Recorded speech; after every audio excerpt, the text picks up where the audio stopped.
Hi everyone and welcome back. This is Mindy Eggen for Honeybee Stamps, and in today's video I'm going to be creating some fall themed backgrounds using alcohol inks.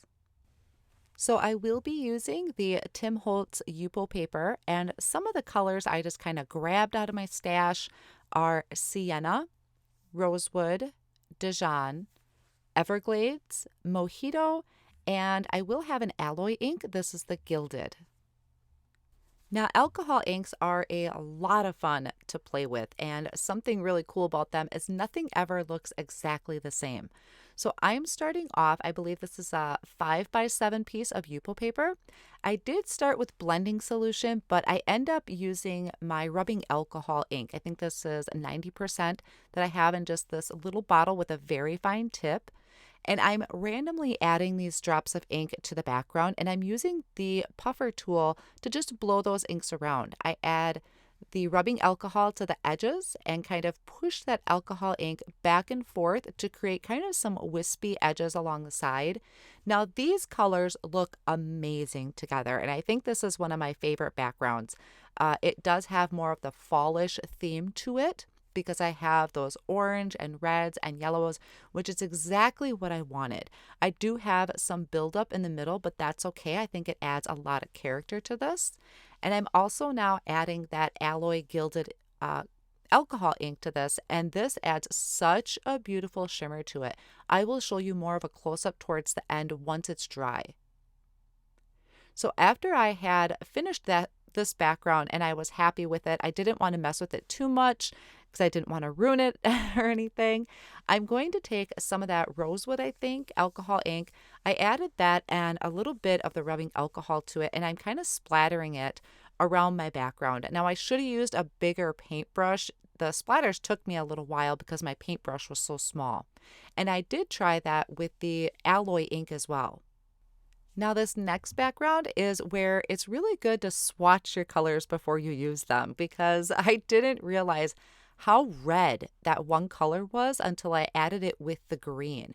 The fun thing with making kind of more fall themed backgrounds is that even if you get brown out of this, that's still a fall color. So I'm totally okay. I just really had to play with this background. I added a light green, which I think was the Mojito. I added some yellow. It came out a little brighter than I had expected because these alcohol inks that I'm using are a lot brighter, but I just kept adding ink and adding that rubbing alcohol. And then finally I got to a point where I just needed to stop. I was happy with it and I didn't want to mess it up. So I'm just adding some more splatters to those. After I set these off on the side to dry for a little while, here's a closer look at both of them. Now this first one, like I said, is very fall themed. I really love it, and just check out that alloy that's in there. It's just so amazing. This is the other card. I still love it. It just came out a lot brighter than I had expected, but I'm still using it as a fall color because you still have browns and greens when you come to fall colors. Now I took the Blessed die cut from Honeybee Stamps. I die cut it numerous times from white cardstock and from gold foil cardstock. And I'm going to layer these up for dimension. So I'm adding some liquid glue on the back of the gold foil one, which is going to be on top, and I'm adding it to a white one that I had cut out. After I kind of fiddle around and have that placed, I'm adding glue to the back of that and adding it onto the shadow layer that I die cut from vellum. So that's going to kind of break up the background just a little bit, make this kind of stand out a little bit more. And then the other two pieces I cut from white cardstock, I'm going to layer these together because I want to add a little bit of dimension. I want to pop it up from the background, and instead of fiddling with small pieces of foam squares or foam tape, adding these extra die cut words behind it is going to really give me that dimensional look that I want. Then I flipped over that vellum piece and lined up my die cut word that way. So I'm hiding the glue and I'm giving myself dimension.